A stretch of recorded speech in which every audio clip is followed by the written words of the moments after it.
So, would you guys consider the Night's Watch? It's not really like a government. Would you consider it a culture? It's more of a gang. But like it.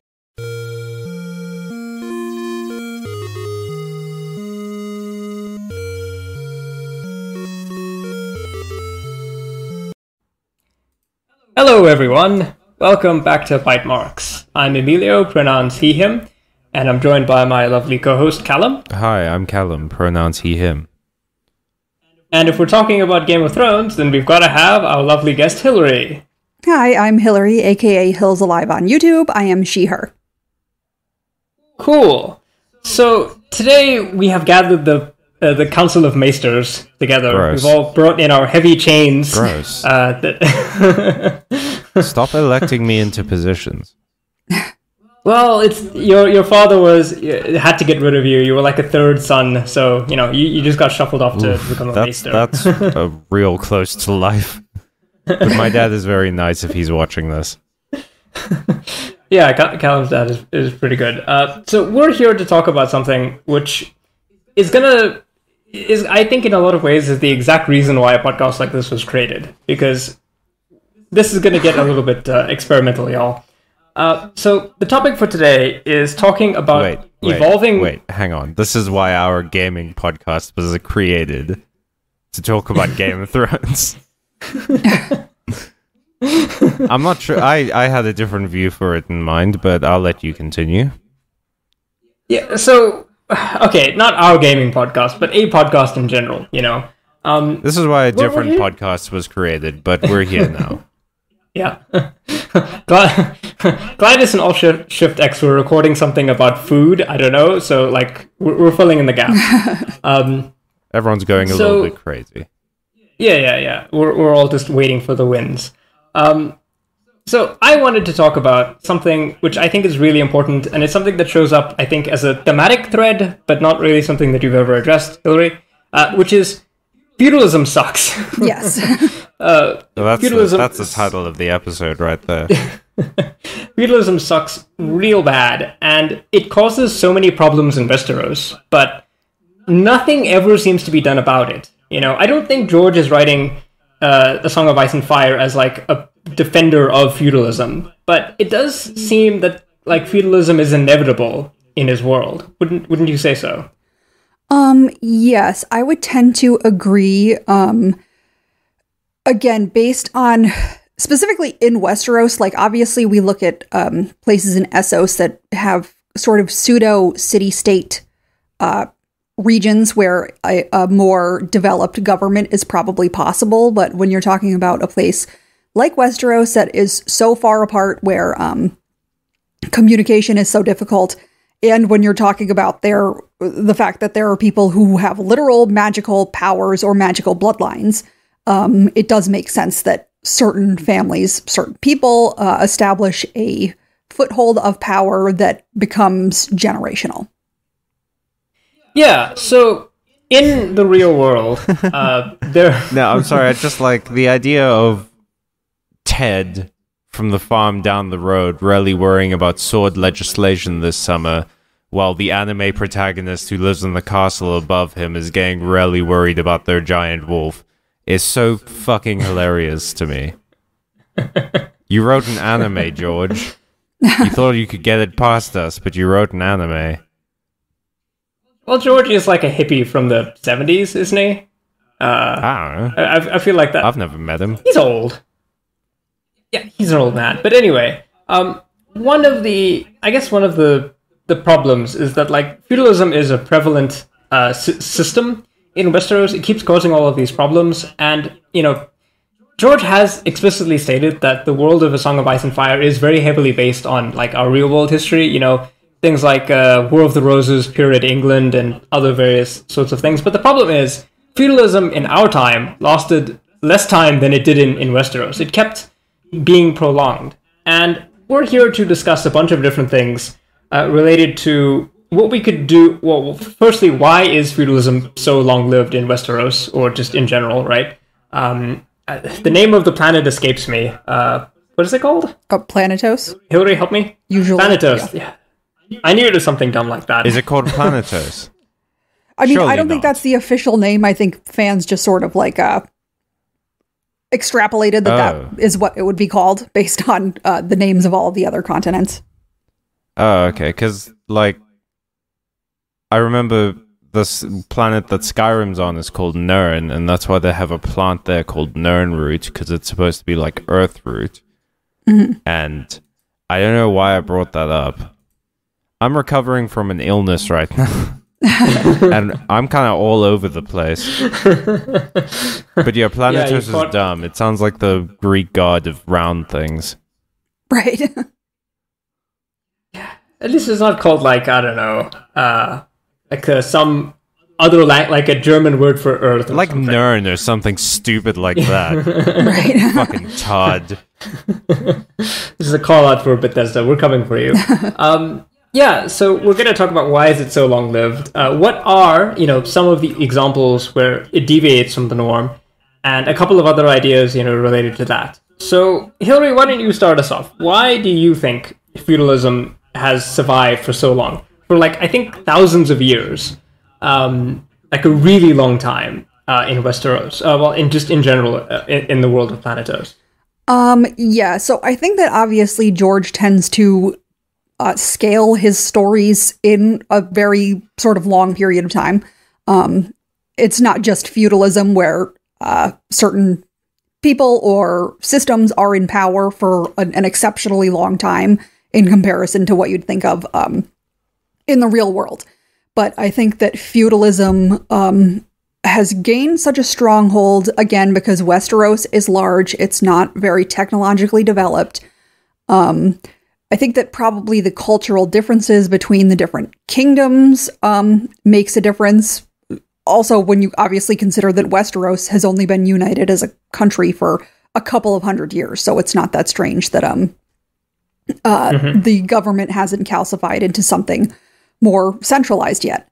And I think that, in a weird way, I think that obviously the existence of magic probably had an effect on almost sort of hindering the development of technology, if that makes sense. That because magic existed, people weren't focused on making more technological advances that might make a more developed government easier. Possible. I mean, yeah, think about, like, a lot of our technological advancements come through war, and most wars in Westeros were won by one side having dragons and the other side not having dragons.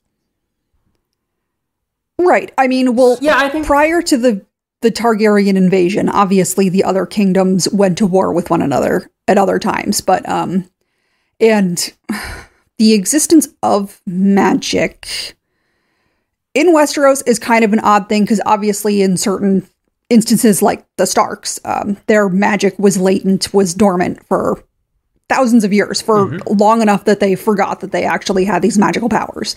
But there are other families like the Hightowers, the Danes, the Reeds, that where it's sort of implied, it's at least implied, it's not directly stated, that they still are aware of their magical abilities and know how to use them, which obviously would give them an enormous advantage over almost anyone else when they're going into battle or just trying to maintain political control. Remember, folks, if you're worried that your family might have latent magical powers, just break your little brother's legs. A magic tree man will call him in the evening, and then you'll know. No, that is a good point, both of you. I think something which is very, very important to contextualize the development of democracy in our world is that, generally speaking, people will believe in things that they are sort of like able to believe in, or aware of, right? One of the major problems with Westeros is that education is basically extremely concentrated in the 1% of society. Outside of, I think, the maesters, I don't know what like the general literacy rate of Westeros is, but it's probably not very good. Oh yeah, definitely. I mean, given that it's repeatedly reference that there are even people in the noble class who are illiterate. The expectation that like normal people would be literate is, absurd. That's actually a detail that I find really interesting that George, wrote in this, like, even like a good percentage of the nobility is also illiterate, whereas in medieval times, I know we have this tendency to think of medieval people as being dumb, but generally speaking, the upper classes, they were quite literate to a large degree. Certainly it would be unusual to find a noble person who couldn't read at least a little bit, so the fact that literacy is so, hampered, and like in real life, literacy was so necessary for the development and spreading of ideas, it's a major hurdle. The other hurdle is, of course, generally speaking, for the past couple hundred years, the people who have been in charge have had dragons, and it's very hard to beat a dragon, right? In a fight. Well, I mean, no, you just get like your friend's drunk uncle to shoot it 3 times with a harpoon, right? And it's super easy to kill a dragon, guys. Yeah, you did. That is. Speaking of the Ironborn, isn't it wild that they have a Kingsmoot, and what could that mean for the future of Westeros? So that actually is a nice segue into this. So feudalism is a prevalent ideology, but it's not every single ideology. There are examples where we could point to in the text where people don't immediately have a squabble over whose dad was actually the king. One example of those are the Ironborn and how they hold a Kingsmoot.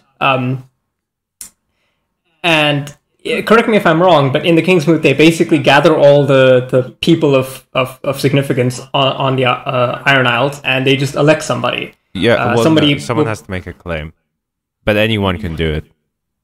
Yeah, it's about, in a weird way, it's kind of much closer to like a small hunter-gatherer society, where anyone who wants the job can be like, stand up on a rock and go, you guys should put me in charge. And then he does like a flex. I mean, no, it's more like on a pirate crew when they're trying to elect a new captain. That is a good metaphor for the Ironborn. Yeah. Although I have my doubts how they could build so many ships, but that's a it's bullshit. But basically, anyone on the Iron Islands can say, "I want to be king," and then they declare what they're going to give to people to be king. They can bring gifts or whatever to make their case a bit more rock solid, like Euron did, or they can just make like declarations, like Asher did. Yeah, it's not exactly a democracy, right? Because obviously I think the implication here is that what people are doing and why Euron wins is because he's basically buying votes. Right. Yeah, so it's exactly like a democracy. Well, I don't know. What do you think, Hillary? Yeah, I mean, obviously there are it's much more democratic than pretty much every other governing system in Westeros. I think it's interesting because obviously the Iron Islands is a fairly culturally isolated culture. Culturally isolated culture. That's very well phrased. They sea bumpkins. Right. Well, they also have sort of an interesting advantage when it comes to democracy in comparison to a lot of the other places, in that that the Iron Islands are way smaller than every other kingdom in the country. And by virtue of the fact that they are seafarers, they are capable of intercommunicating a lot easier than, say, the people in the north are. Oh, yeah, for sure. So, would you guys consider the Night's Watch? It's not really like a government. Would you consider it a culture? It's more of a gang. But like, it definitely has its own little like cultural sphere. So, I guess the thing that connects the two is that, like, one reason. So you're bringing up the fact that the member of the Night's Watch is basically an elected position, right? Somebody has to be voted for it amongst all of the Night's Watchmen. I think one reason why that is the case, and also to point back to your issue about the Iron Islanders' culture, is that the person who is going to rule them is in a very unique position because they're not as insulated from the consequences of their failures, right? Yeah. If the ruler of the Ironborn is a bad king, someone's going to stab him in the back or throw him off a bridge or do something to him. Right. In earlier times, presumably, the leader of the Night's Watch had a lot of, additional stuff. But even then, he still has to deal with the people beyond the wall and stuff like that. Yeah, but the Night's Watch, the Lord Commander, rules from Castle Black, but there are other castles. And they're not all in the same place. That's true, but I still, he's less insulated from failure than, say, Joffrey would be in King's Landing. Yeah, right? no, definitely. It's a much grander scale, but even so, I would say that there's maybe a tougher time communicating than, say, the Ironborn have. That's true, but I think here's a multiplicity of factors, right? I think when there is a pressure for merit, right? I think one major issue that we have with the Westeros is that they don't have a meritocracy. Oftentimes, and this is a point that you bring up in a lot of your videos, oftentimes the people who are put in positions of power are not prepared for it at all. Like Rhaenyra at the Dance of the Dragons, right? Yeah. She's not actually prepared to rule, even though she's given all this responsibility, or at least the expectation of responsibility. When you see more democratic institutions emerging, it's because the person who is meant to be in charge is not as insulated from the consequences of failure, and I think that's like a theme, because isn't it also applicable for the Sea Lord of Braavos? Well, he's super insulated from the consequences of his failure. He has a literal guard and like the best swordsman in the city looking after him. Plus, Braavos is enormous. It's a series of islands. Okay, well, Braavos is the counterexample. It's a merchant republic, right? That's what it's sort of based on like real world Venice, if I'm not mistaken. Sure. That sounds right. Yeah. As a non-government expert, that sounds accurate. Yeah, so Braavos is, I guess, the other thing that comes to mind when you think about democracy, right? Because they're ruled by a guy called the Sea Lord, and the Sea Lord is elected to his position in the same way that the Doge of Venice was elected to his position. It's not a hereditary position, but it is a position for life, which of course has some issues when the Doge is like 70 years old and his brain is turned to mush. Then he is no longer a good boy. Yeah. That's for all of you who have been on the internet for too long. Touch some grass. Yeah, but okay, so this Braavos is the other side of, because like I think democracy flourishes in two particular circumstances, right? It's either you've got a small group of people who are relatively tight-knit together and who need their leader to at least be somehow, capable. So they have to come up with some kind of at least almost fair way of choosing them. Or you have a very complicated society where a lot of the systems of government have been abstracted to the point that like now, we need to build a machine and we need to elect a person to run the machine. Whereas I think feudalism sits in the middle of these two spectrums. Whoa. And Braavos, by the fact it's like a merchant society, it's much more mercantilist than Westeros is.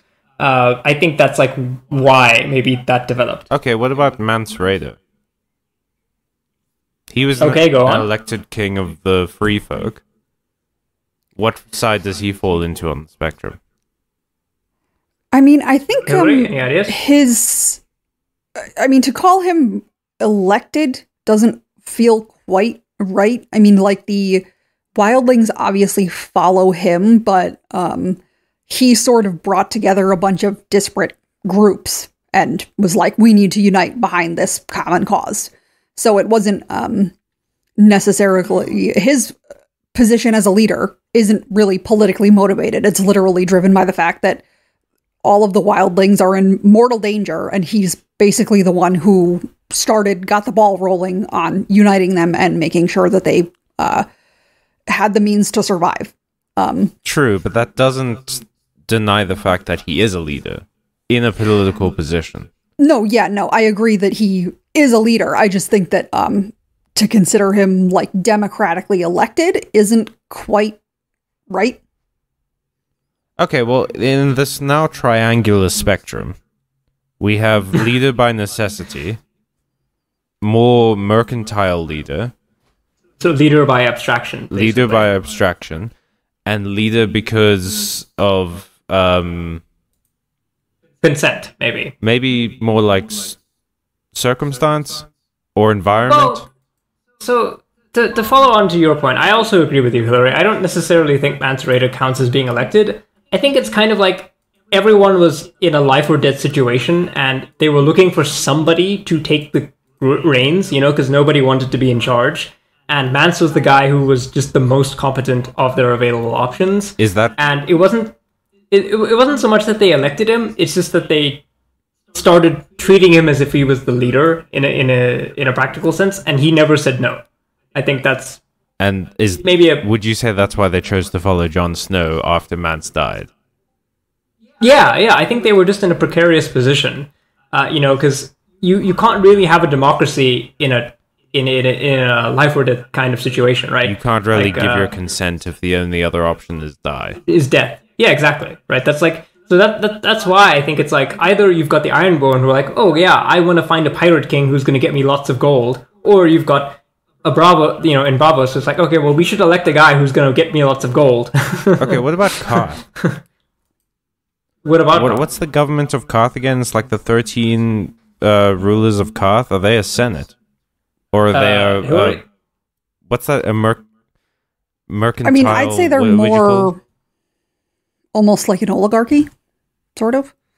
I wouldn't necessarily. I mean, I think that there's obviously sort of a economic driving force. A lot of the people who are a part of the 13 are economically powerful, but you have people like it's not necessarily completely driven by economics, and a lot of it is about, or well, I guess, I mean, I can't say this for sure, but I think a lot of what they do is about governing for their own benefit, if that makes sense. I have the wiki page here if you guys want to hear.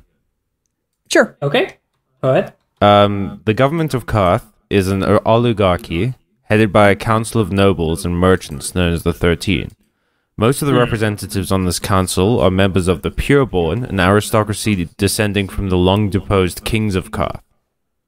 Although they rule by consensus, any member of the 13 can overrule a decision made, by the rest invoking Sumai, pledging their life and their blood to back up their decision. Yeah, so they are an oligarchy. Yeah, but it's almost hereditary still. Yeah, so there is a common theme in all kinds of political governance. So, like, where does feudalism come from? Well, feudalism comes from warlordism, right? You don't have any kind of central authority. You have small groups of people who are trying to survive. Eventually, some of them get really good at killing their neighbors and decide to formalize their power that they've created by fighting, literally. The foundation of every feudalistic society is always some warlord somewhere. And then that calcifies and turns into feudalism. I mean, wasn't that a famous thing in Game of Thrones? As someone said, like, all of the great houses were basically just thugs who were really good at killing each other. Yeah. Yeah. Yeah, the founding myth of the Targaryens is they show up, destroy the other. They subjugate all the kingdoms and they put themselves in charge. They show up, and then slam down checkers board, say "King me." Everyone else says we're playing chess, and then they slap the board off the table. No, they set the board on fire. Pretty much. Yeah, and then eventually what we see is their rule gets calcified, and it is kind of funny though, because the Targaryens rule more as absolute monarchs, not strictly speaking what we consider to be like feudalistic monarchs. I would say that the Targaryens rule almost as a theocracy.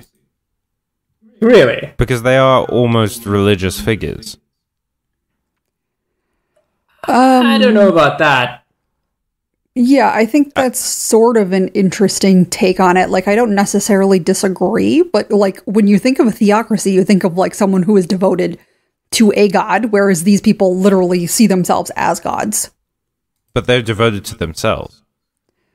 Right, but again, like, I don't know. I mean, I guess I don't know a ton about theocracies, but I always consider theocrats to be devoted to an external force.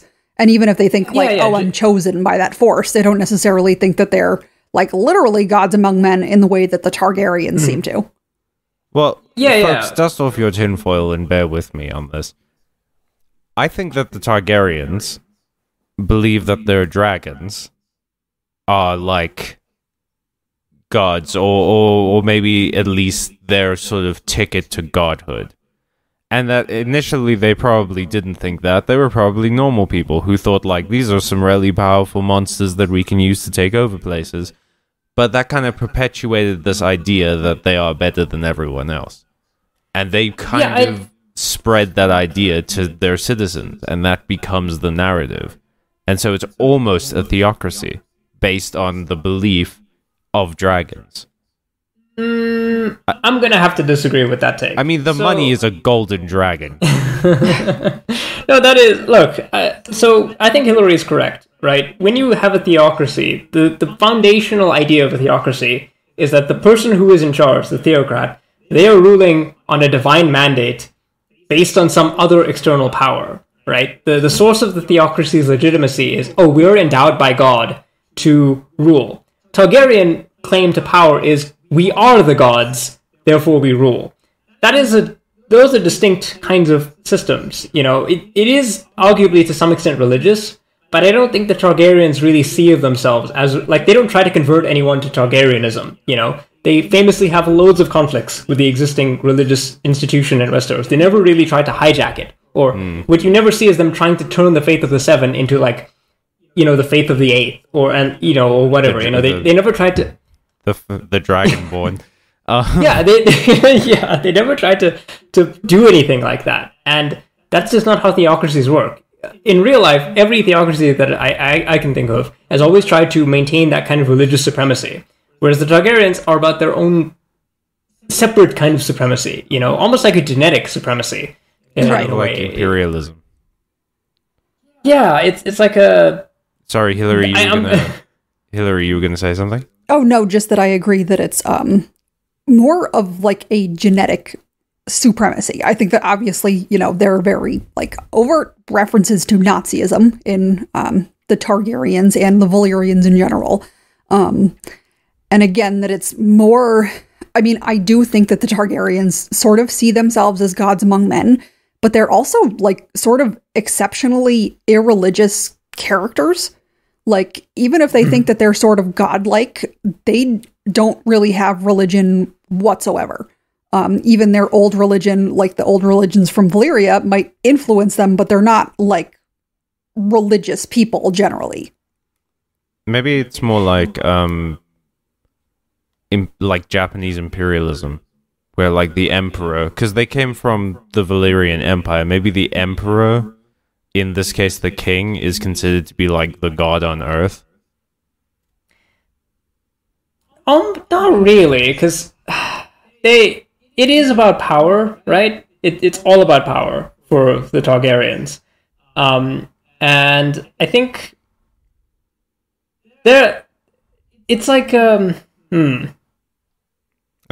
almost, you know, you're kind of correct in the sense that, like, I think it is very close to fascism, actually. Right.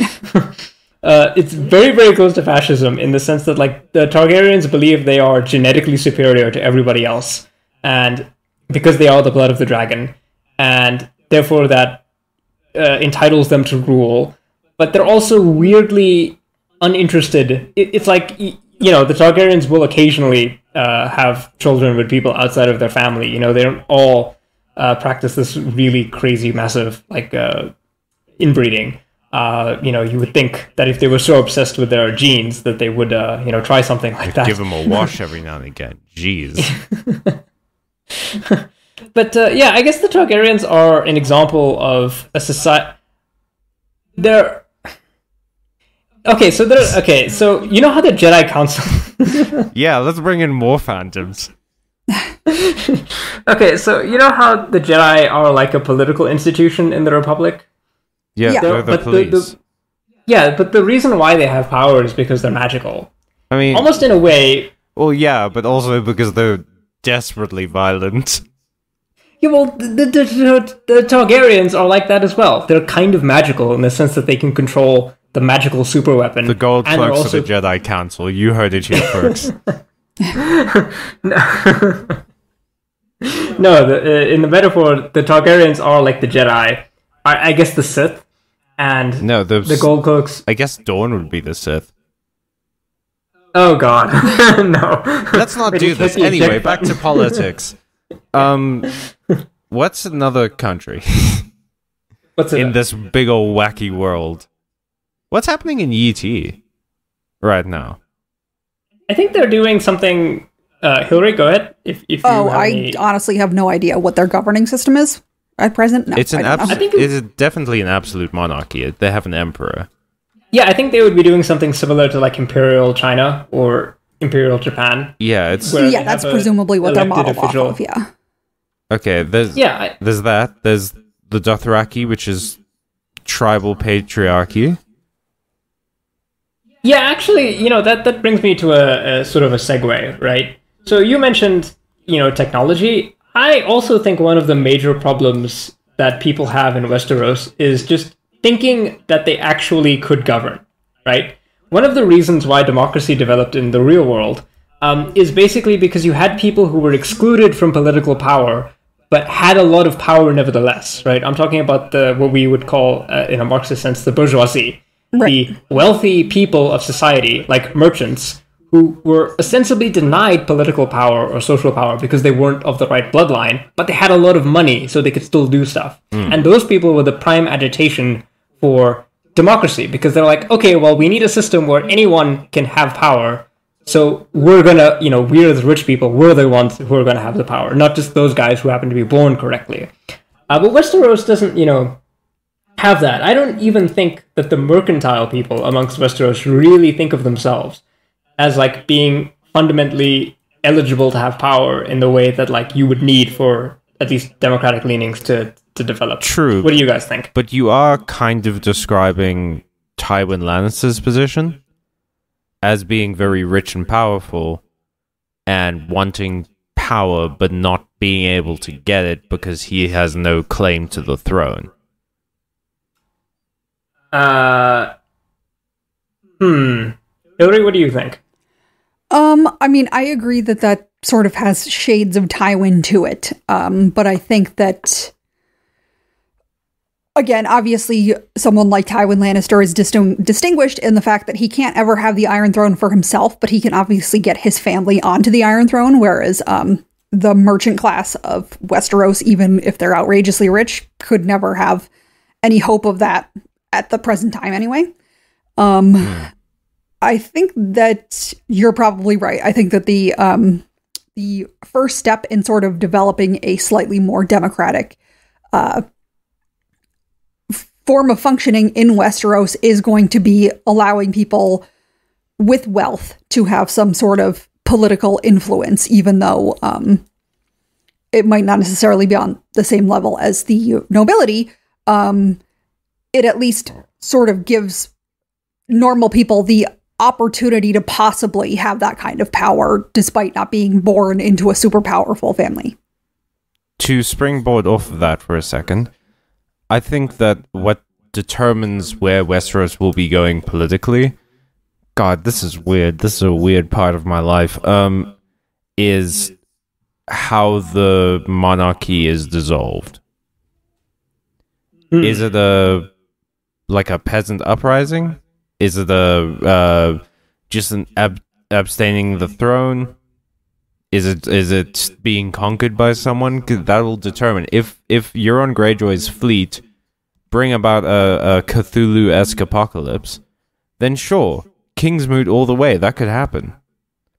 It would probably be very different because, like you said, it doesn't match the size of Westeros to do the same thing that they do on the Iron Islands, but it'll probably be deeply influenced by that. It's why it's so wild that at the end of Season 8, for some reason, everyone, like, even though there's still a Night's Watch, there hasn't been any talk of like democratic anything, which is how the Night's Watch has been doing everything up till now. Yeah, I actually do, and this is another great segue. It's like I do actually think it's important to think about like how democracy or anything else other than feudalism will develop will actually really depend on like how things are going to end. You know, George has been teasing us with a squid apocalypse or the White Walkers or, you know, and whatever happens in the future, if there's going to be some calamity, it could be the catalyst for some like new social change. How do you think, you know, that like, is that actually going to be relevant, or do you think that's just not that's going to come and go and it's going to be feudalism as usual? Hillary. No, I don't think it's going to be feudalism as usual. Firstly, I expect that at the end of the story, most of the kingdoms are going to split up into individual kingdoms again, especially places like Dorne, the North, Iron Islands, even the Vale. Mm-hmm. They're culturally and geographically distinct enough that it doesn't really... I mean, it never really made sense for them to be a part of one country. And obviously the only reason they became a country in the first place is because the Targaryens invaded and forced them to. So I think a great deal of them are going to want to split up, and that totally makes sense. And I don't think that it's going to be feudalism as usual simply by virtue of the fact that so many people who are in positions of power are going to be dead, that it's going to force the table to grow in terms of like having more women who might have power, having more non-noble born people who have power. It's going to be Sansa's time. What? It's going to be Sansa's time if she doesn't get killed. Right. Well, yeah, exactly. I mean, to be honest, I do think that that's going to be at least a partially driving force as to why she's going to become a leader, is because even despite the fact that, you know, it's not like society's going to suddenly not be misogynistic, it's just going to be that there's going to be very few people who are even in a position to be able to lead.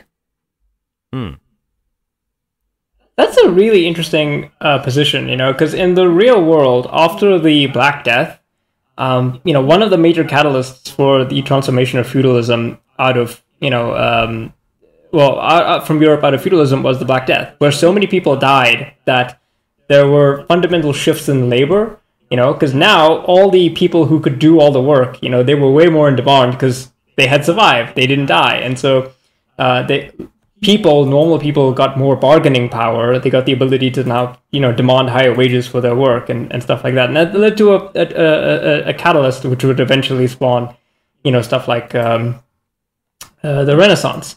So I'm kind of obsessed with this idea that it won't be feudalism as normal. What do you think is more likely to happen? Can I pitch a counter argument? Sure. Go ahead. A shogunate. Because think about it. If it is a war with the White Walkers, or a war with anyone, the people who are going to be the most highly valued are the ones who are the best at fighting. So, if they depose the king, who is currently like a 13-year-old boy or something, they depose him or make him a figurehead, and then create a military government, i.e. a shogunate, who's to say they won't retain power after they win the big fight? How likely do you think that is, Hillary? I mean, I think it's unlikely just by virtue of the fact that, like, Bran is going to be a 13-year-old boy, you know, physically, but the whole idea behind him being the three-eyed crow, the three-eyed raven, whatever, is I was going to be talking about Tommen. Oh, no, yeah, you're talking about the books. Yeah, the books haven't ended yet. We know how the story ends in the show. Right. Yeah, and then Bran is like a don't know. 25-year-old tree. Right.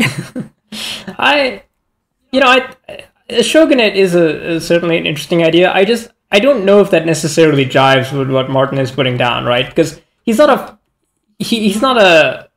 writing these books to be like, wow, feudalism is great, guys. We should totally do feudalism. Arguably, the whole point of the books is that feudalism is bad. Right. I don't necessarily see the point of him writing this entire epic story, and then ending it with, oh yeah, the best guy who did sword fighting gets to be in charge. Yeah, but we're just talking about things that could make sense. Like, obviously, this is all going to end. Also, but George has in interviews said it'll be bittersweet. The ending, like the end of the Lord of the Rings, where Frodo has to leave and go to the Elflands because he got changed by his journey to Mordor and he could never return to his old life, and then the Shire gets burnt down. Like, the end of Game of Thrones could, A Song of Ice and Fire could be just as bittersweet, where we survive the White Walkers and things, but no one learns their lesson. And we just go back to feudalism. Oh no. Yeah, that could be it. Bam. Shogunate. It's more likely than you think. No! Yes, that feels like psychic damage. Yeah, I mean, I would tend to agree that from a narrative standpoint, I think that's extremely unlikely, just in terms of, like, obviously George takes a lot of different inspirations from historical events or whatever, but looking at it from an author perspective, ultimately, whatever the story he's telling, he thinks that it's worth telling. You know what I mean? So having it sort of end on a status quo that is pretty similar to what existed before seems unlikely. It just isn't like very exciting in terms of storytelling. Everyone talks about how, George is always subverting expectations. What if the ultimate subversion of expectations is that, oops, we're just resetting the clock. That could be. Time is a flat circle, guys. Yeah, it could be just that this is all cyclical. This is how the last feudalism started. Azor Ahai. Oh, it all makes sense. He was the prince that was promised. We never had princes before that. Oh God. That's super cynical, I think. I don't know. Yeah, no, I don't think any of this is going to happen, but I do think it's fun to consider the possibility, and it makes a shocking amount of sense. It does. You know how the fandom is losing its mind, and everyone is now like coming up with even wackier and wackier conspiracy theories? No. Yeah.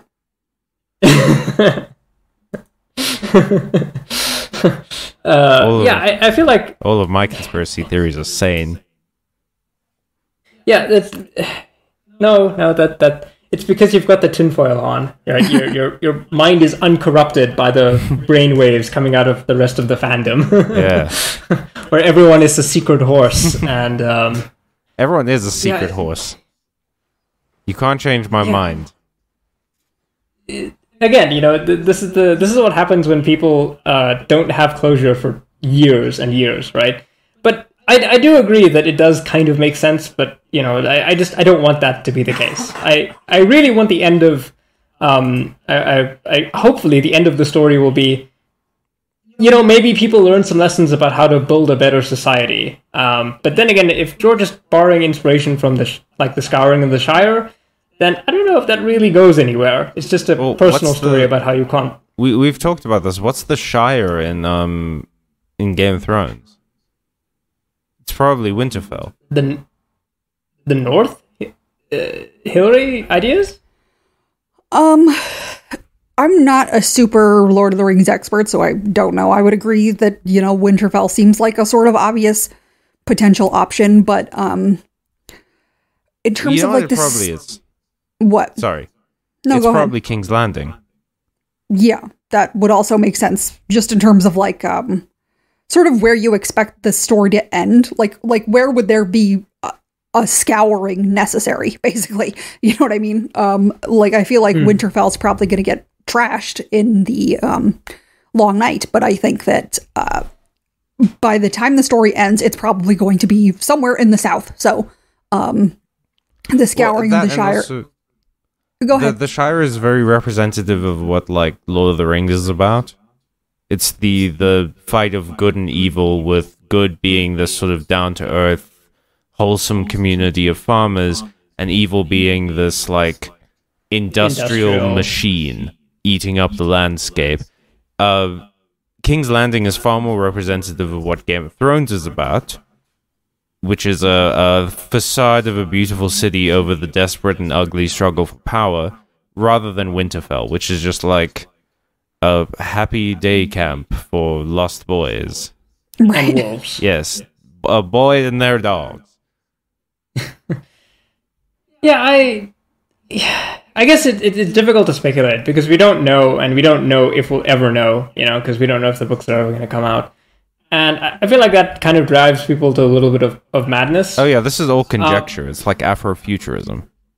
Yeah, or solar punk, I guess. We're speculating about stuff that we rightfully have no way of knowing if it'll ever be true. We could all be dead in the ground, and the cyber ghost of George R. R. Martin finally releases, The Winds of Winter in like the 22-100. This podcast is becoming bittersweet. Okay, let's pull this back on track. Hillary, if you could pick one feudal system for Westeros to go for, which one would you pick? One feudal system? Well, one system. Sorry, I threw the word feudal in there for no reason. What do you think they could actually do? It can be your craziest theory or whatever.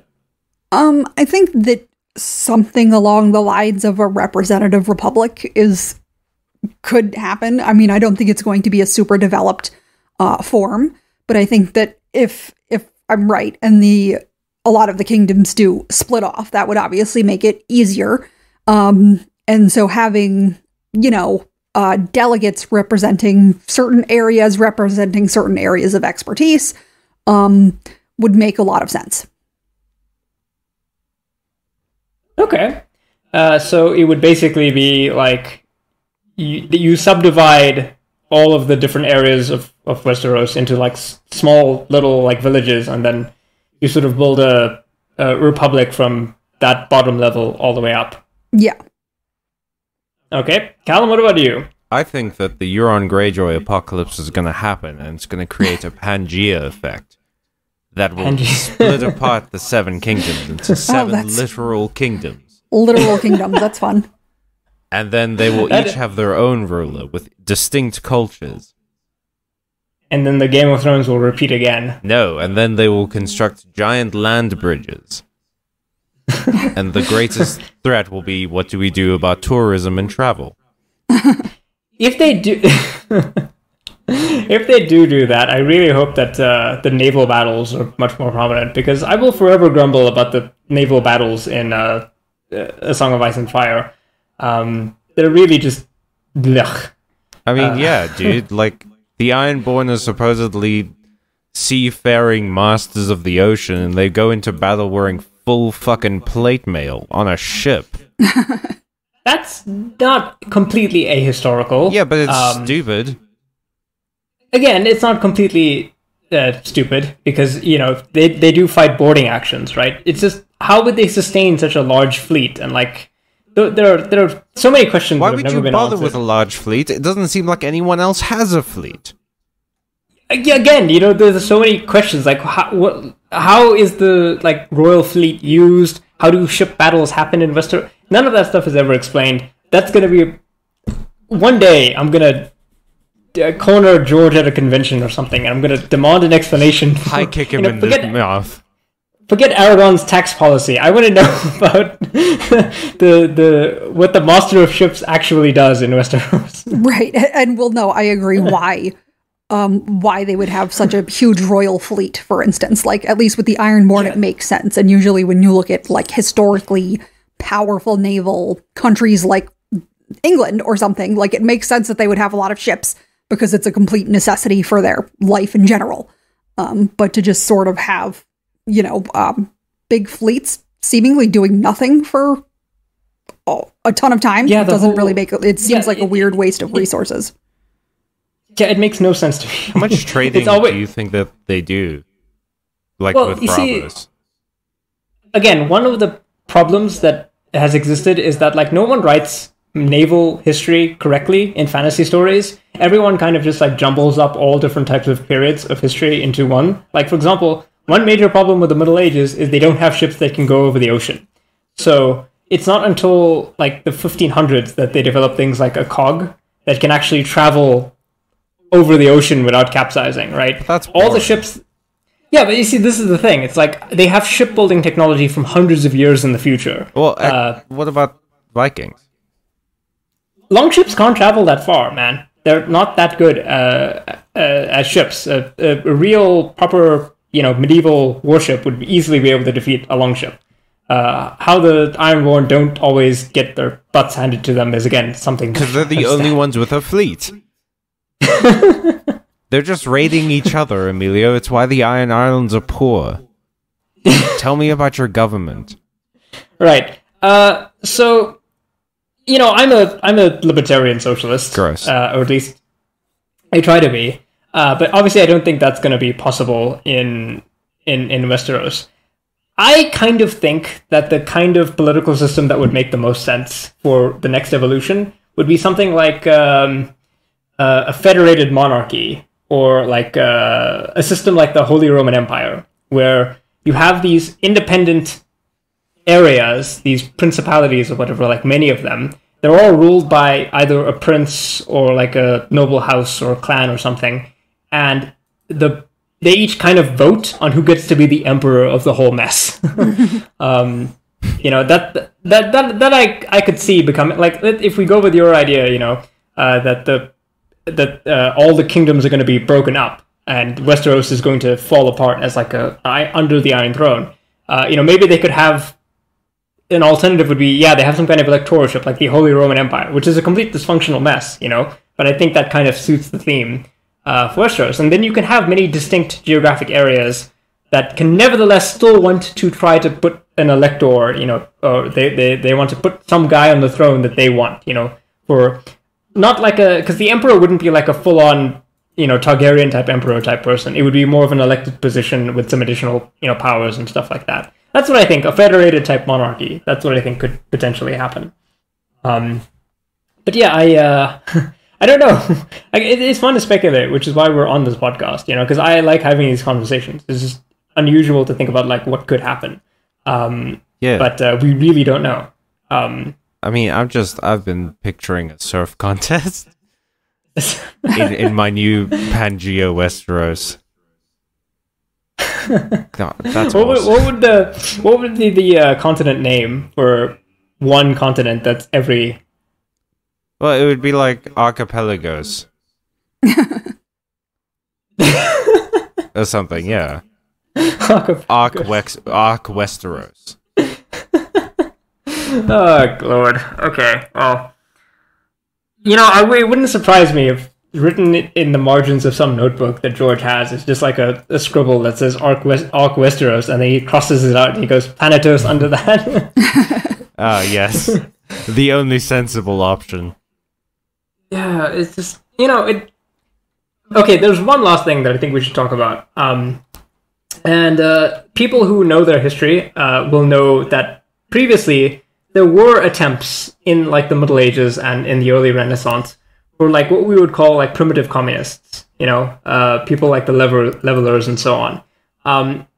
I wanted to ask you guys about like the role that religion could have in maybe equalizing society, because it seems like all the religions that exist in Westeros are like all about power and hierarchy. So maybe one of the other consequences for all of this crazy nonsense, squid apocalypse, all of that stuff, will be a new religion emerges that rejects all of those other things and helps socially transform society in a new way. Well, I mean, what do you think about that idea? Isn't that possibly what the apocalypse is going to be? That the old gods are this like alien hive mind that's sending the White Walkers to convert all of humanity into the hive mind? Or that like... No, sorry. They're not sending the White Walkers, they're trying to fight against them. But they're trying to like basically upload everyone's brains into the hive mind so that even if their physical bodies die, it doesn't matter. Yeah, if I'm not mistaken, the deep ones are different from the old gods? The old gods are the tree people. The deep ones are the ones that maybe built the high tower and are fish people. Yeah, what do you think, Hillary? About the development of a new religion post-apocalypse? And also the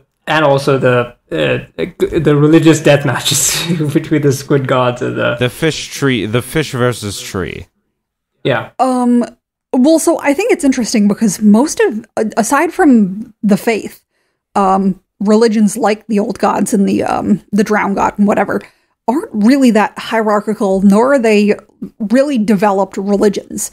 They seem to have some sort of basis in fact, which I think is, an interesting potential parallel with a new possible belief system developing after the apocalypse happens. That there seems to be some sort of reality behind things like the old gods, and even the drowned god. There seems to be some evidence that they exist. R'hllor, obviously, there seems to be some sort of evidence that it exists.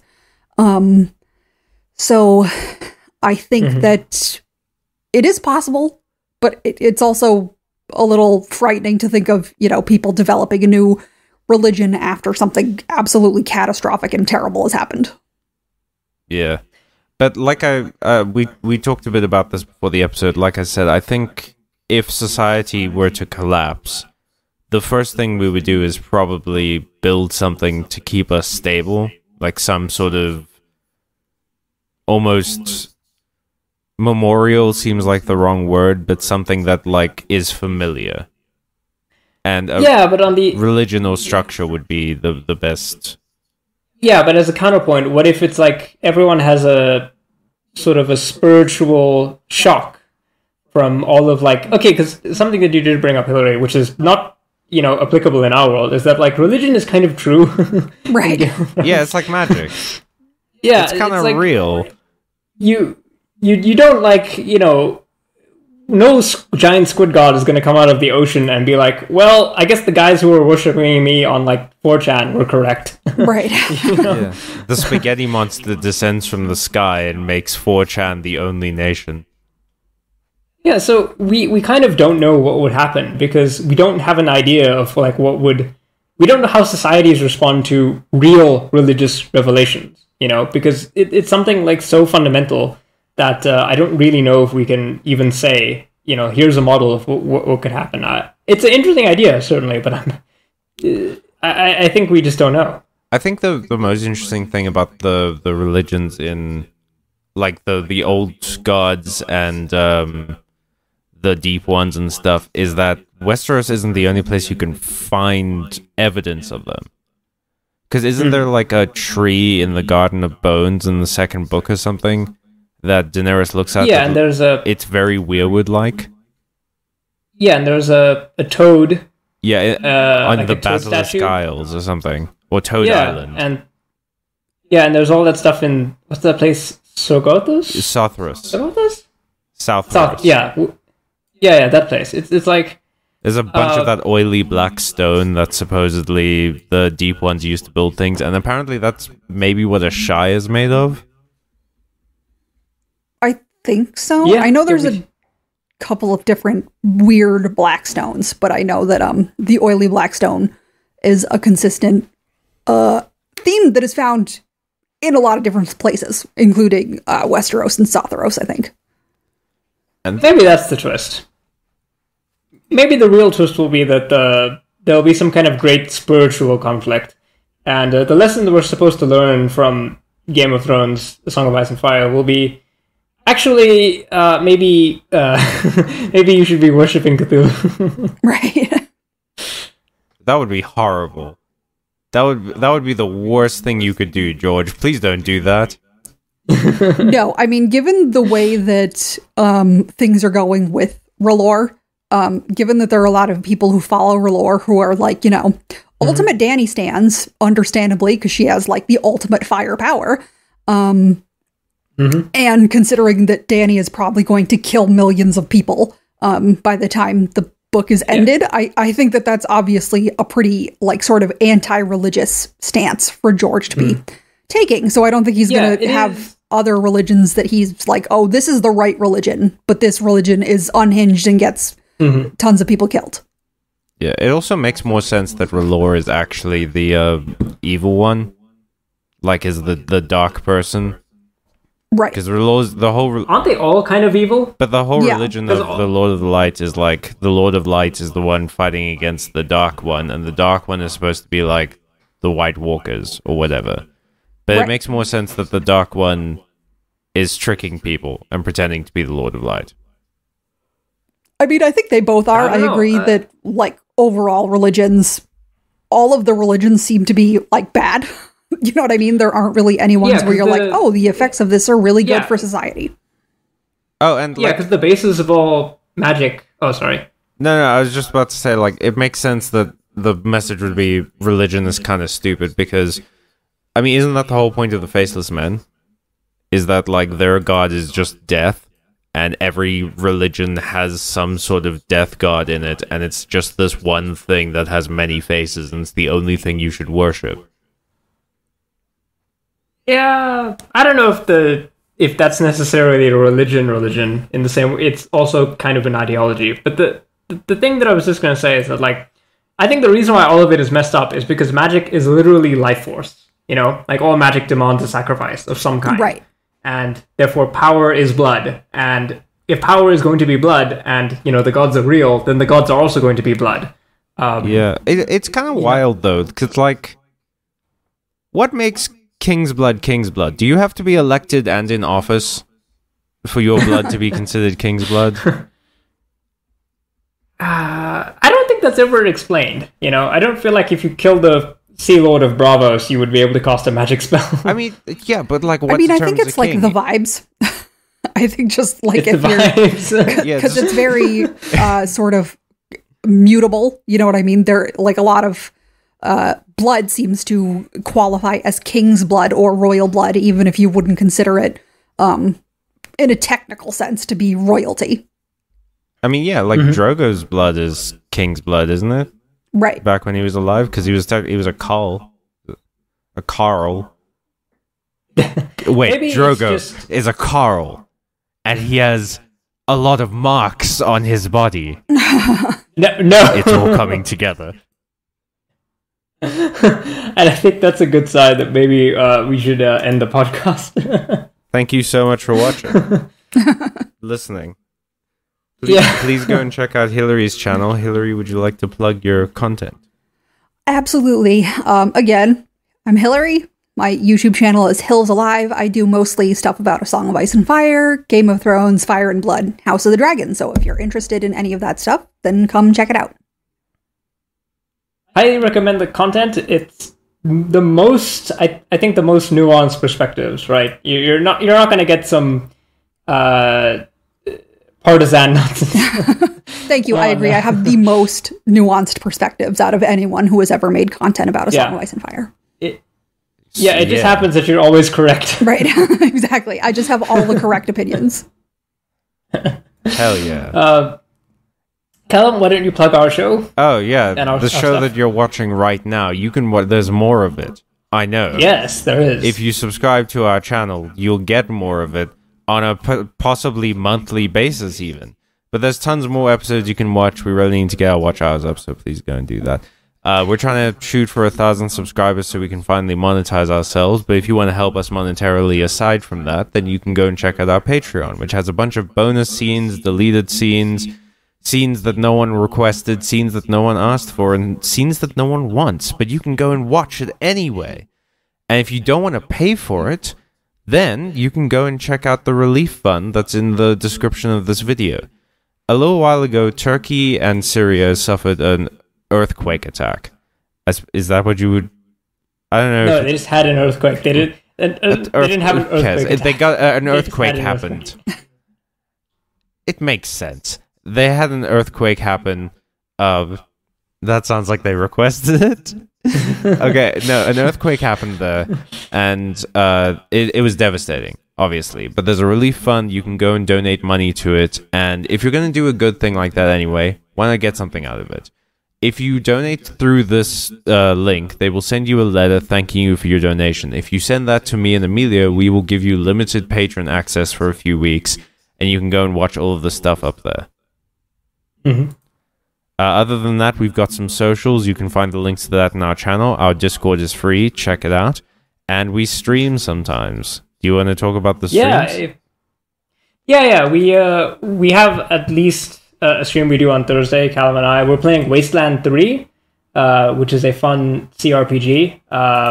We're kind of taking over the Wasteland, dealing with politics, you might say. Callum wants us to overthrow a guy by the name of the Patriarch. Obviously. Why wouldn't we? Yeah. And then Callum, you have a stream on Mondays, I think it is. Yes, I do. The content is undecided, and I also have a stream on Wednesdays with Miles from Largely Unemployed. And thank you very much to our patrons, Dorian and Liam Anderson, for supporting us at the $5 tier. If you want to hear your name read out, go and support us at that $5 tier as well. Have a good day. Yeah, bye everyone. Bye. Bye-bye.